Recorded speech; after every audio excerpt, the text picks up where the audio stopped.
Afternoon, good afternoon. How are you?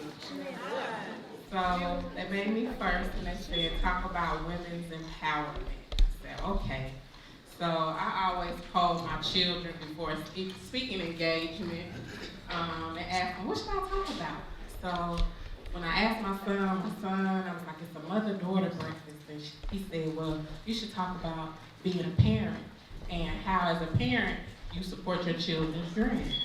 And I said, okay. And then I talked to my other daughter, and she said, Mama, you should do the affirmations. You know, you good with affirmations. And I said, okay. And I asked my other daughter, she said, whatever you do, it's going to reach somebody, it's going to bless somebody, and they're going to leave a different way. So, trying to merge all of that together, coming off of a beautiful Monday, which was Dr. Martin Luther King's birthday. And so befitting that we're in Memphis, Tennessee. I don't think that I realized for a long time, I've been in Memphis for 17 years, what Memphis represented. Memphis was the birthplace of a dream. You know, Martin Luther King came here and he gave his life for a dream. And so when I was thinking about it this week, I was like, well, what was his dream? I am his dream. You are his dream. The children that will go after you are his dream. And so I'm going to walk around because I like to walk. So when you think about a dream, the dictionary defines the dream. Hold on, let me go to my phone. I hate doing this, but I want to get it right.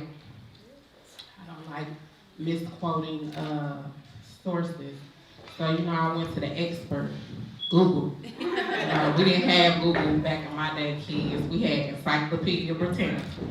So a dream is a series of thoughts, images, and sensations occurring in a person's mind during sleep. It also says a cherished aspiration, ambition, or ideal. So let's talk about a dream. I am a dream. I was talking to my mother, and you know, we come from a people who don't really, we have a rich history, but our history is not well documented. You know, my grandmother and my grandmother's mother didn't have birth certificates. All of you all have birth certificates. My mother was born in 1939. She is now 80 years old. My grandmother, whom I never got to meet, was born in 1912. Her mother was born in 1884, and her mother was a slave. So my great-great-grandmother was a slave. My grandmother was born in Honduras. And this is gonna make sense because I don't look like I got some folks from Honduras, do I? You know. Now, if you look at my cousins and my aunts and my uncles, they look like they probably had some people from Honduras. And this will make sense because we suffer with colorism in our community. So my mother was the black sheep, was the dark one. She was the one that had the nappy hair. My grandmother was light-skinned. She was passable. She had the fine hair and blue eyes. So you didn't know that she was of African descent. But then she had my mother, who was the oldest girl. She was a little nappy head baby. You know, my mother is about my complexion. My hair is straight, but I probably, Toby was probably my great-great-grandfather. The adults in here will know what that means. But what I realized when thinking about preparing for this day, I am the dream because in 1884, my great-great-grandmother carried me. And she had dreams, and those dreams were being incorporated in her DNA. And then she had my great-grandmother, and she carried me. And she had dreams, and her dreams were incorporated into my DNA. And then she had my grandmother, and my grandmother carried me, and her dreams and hopes and aspirations and ambitions were incorporated into my DNA. And then my mother carried me, and her hopes and her dreams and her aspirations were incorporated into my DNA. And then I was born. And then I had children. And then my dreams and my hopes and my aspirations were incorporated into my children's DNA. And you young ones might be, how does that happen? As women, we birth life. We are creators. When you are born into this world, you have every egg in your body that you're ever going to produce. So you come here with a dream. You come here with more than one dream. Depending on what article you read or what research, women are born with 1 million to 7 million eggs in their ovary. So I'm here to tell you, you're 1 in a million. You can't look at somebody else and expect to be like them because you're 1 in a million. You were created specifically and specially for a purpose. And your DNA was encoded with information of dreams and aspirations that existed long before you even entered into this earth. You are the dream. You are the dream. I am the dream. You are the dream. So what does that mean? Well, when you talk about a dream, you got dream breakers and you got dream makers. And at any given point in time, you can be either one, but you're always the dream. The problem is many of us don't recognize that we're a dream. Because early in life, we get confronted with the dream breakers. See, when you don't know you're the dream, you can't see somebody else's dream, but you have to know the dream is like faith. It's like hope. It's what's not seen. I didn't see my children when they were baking in the oven, but I was confident and I was sure that they were coming. And I was confident and I was sure that they were going to be something great, and my job was to protect them. My job was to nourish them. And so when we give birth, lady, it's painful because we're taking on all the pain and all the fear that we know they're going to confront in this life, and we take it on to ourselves. So little girls, your parents aren't being mean to you. Your mama not being mean to you. She just understands that there's going to be some fears you're going to face. There's going to be some pains you're going to face. And as a mother, we want to protect you and keep you from experiencing those things.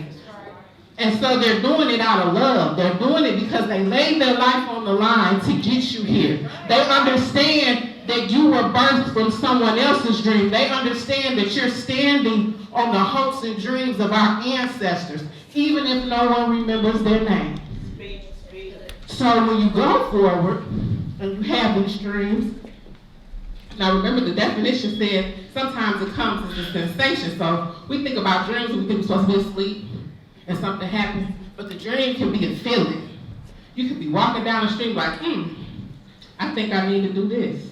Or you can have an idea, you can see something like, I have a better way. All of those are dreams, and I want to encourage you to be a dream maker. I didn't know there was a such thing as dream makers. Today I stand in front of you holding a microphone. This voice has reached over 11 million people all across the world. I've gone to different countries to speak and empower women. But when I was your age, at your age, I never knew it was possible because I grew up in a different era. So parents, we have to understand that even though we have experience, sometimes our experience doesn't apply.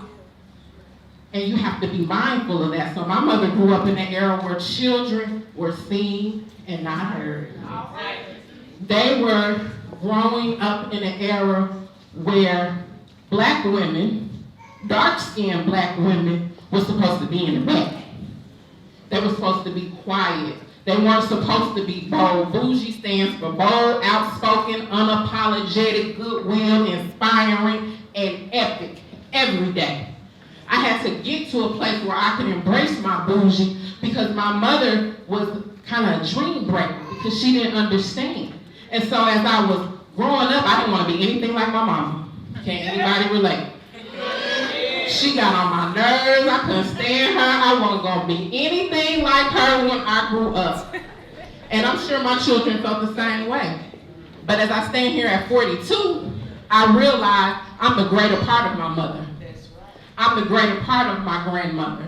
I'm the greater part of my great-grandmother. And while their experiences were necessary, sometimes they don't apply. And so I had to remember that when I was raising my children. So mothers, I want you to understand, you're the dream protector. Your child is the dream. And you're going to help them make them dreams happen. But you got to remember, you're the dream protector. So my son is sitting here. He fine, y'all, ain't he? Well, it wasn't always like that. When he came here, he had a really large head. He grew into it, and they used to tease him, and I had to understand that I was his dream protector. Because see, you go to school and people tease you because they don't understand that you're a dream, because they don't know that you're a dream. They don't know their dream, so how can I believe that you're a dream? So they used to tease my baby, call him Big Head. So you know what? We made up a song. Big head, do big things. No, big heads hold big brains, and big brains do big things. So every time he would come home crying, big heads hold big brains, and big brains do big things.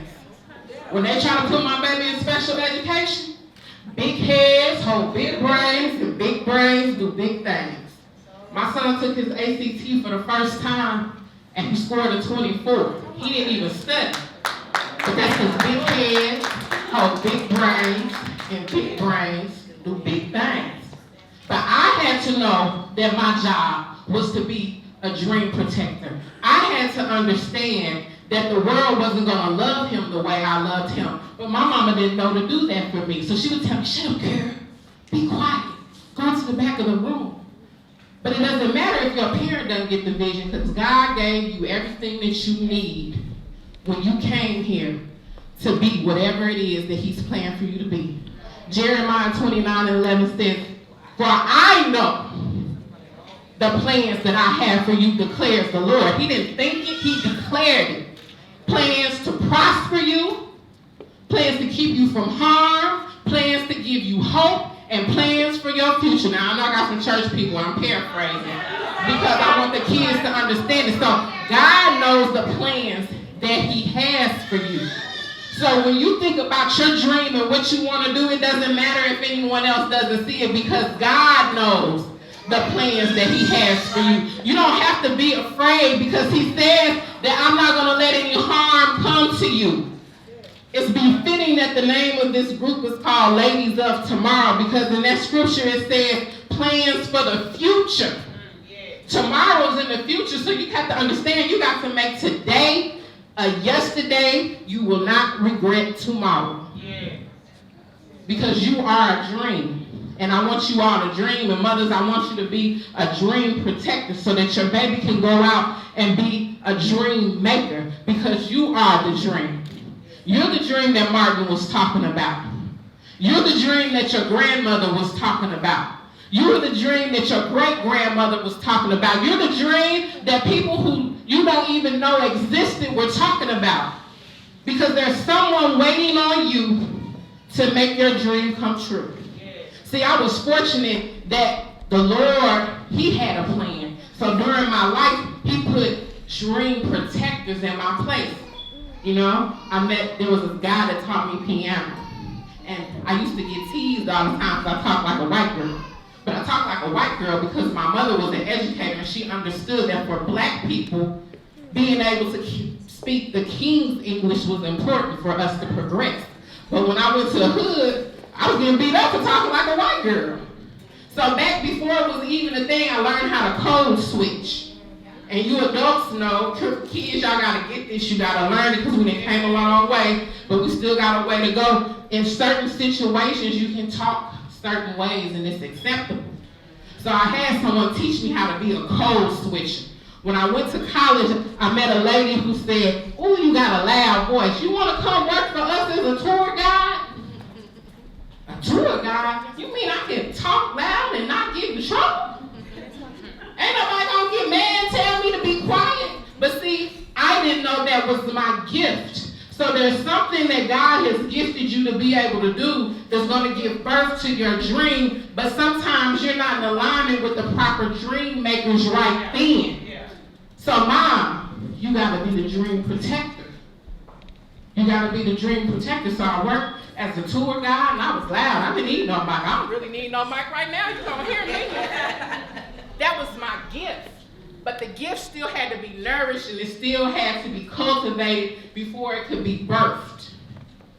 But I had more than one dream, and so then I got to being a tour guide, and then I went and I came to Memphis, and I started working at the Med. And then what happened at the Med, they would send me to different meetings to take notes. And then one time, they called me to read my notes. My God. So now I'm standing in a room. I didn't know what I was doing. And I'm speaking to the board of directors of the hospital, reading my notes. And I was uncomfortable.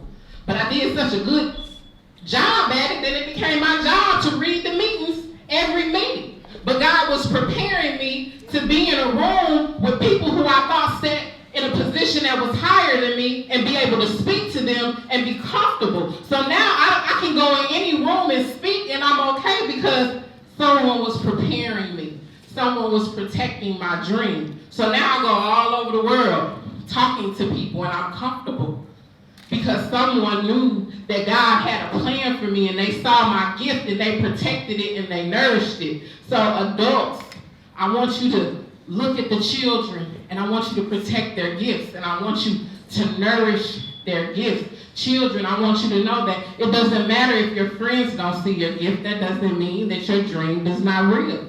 It doesn't mean that your dream does not exist. You have to know that there is a plan for you. You have to know that you are the dream. You have to know that everything you need, all of the resources, all of the knowledge was encoded in your DNA by all of the great women that came before you. And they're walking with you, and they're in your skin, they're in your ideas, they're in your dreams, and you might not understand it right now. I like to do hair, and I always want to go to hair school, you know? And I just recently found out that my great-great-grandmother was a hairdresser. Now, nobody could figure out how come I was good at doing hair, because I had her DNA. So all her skills and her abilities were passed down to me through my DNA. So there's things that you're good at, and everybody's thinking, how did you get that skill? Because you have everything that you need. And so I want you all to focus on your dream. Mothers, I want you to be the dream protector. It doesn't matter if the dream doesn't make sense.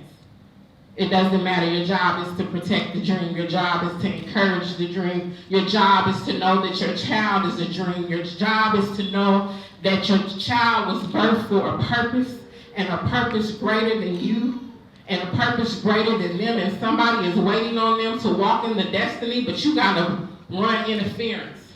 And you got to come up with big heads, hold big brains, and big brains do big things. You have to come up with those type of things to protect the dream.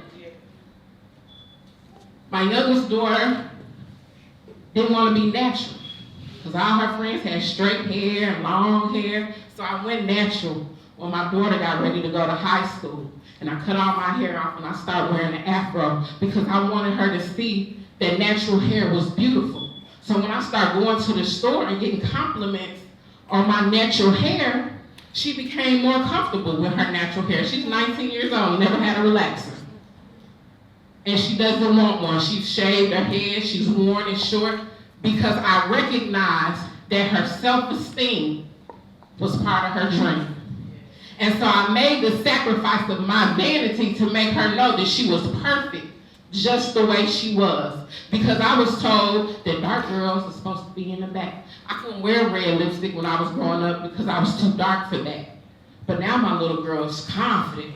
She's bold. She's same size as me, but she don't care. She walks with the confidence that I wish that I had at her age. But she does it because I let her know she was not her hair. I made that sacrifice. And so, Mom, sometimes we have to make sacrifices for our children. Children, your mama is making a sacrifice for you. Whether you realize it or not, you'll probably be 20, 30 years old before you get it. My kids call me all the time and tell me, Mama, thank you. Mothers, you may not get it until your kids turn 20, 30 years old. They're going to tell you they hate you, I can't stand you, you get on my nerves, all of that. It's normal, it's part of the process. But it's still your job to protect the dream. So if you don't take anything else away from me today, I want you to know that you are the dream. And you're a dream that has come forth from generations upon generations upon generations of a great people. You were birthed from black women who are the creators of this world. I want to encourage you all to travel. The one thing that I realized that we don't often get to see because we don't often travel like we would like to. When I go to other countries, I'm revered. I'm revered as an African-American woman. Not an African woman, an African-American woman. When I went to Asia, everybody wanted to take my picture. Because in other countries, they know our story. They know that we came over here on slave ships. They know we were disenfranchised. They know we're still disenfranchised. They know that we're not treated well in this country, but they see us rise. And they see us survive, and they admire that. So don't you ever let anyone make you think there's not power in your story. Don't ever let anyone make you think that you are not the dream. You are the dream.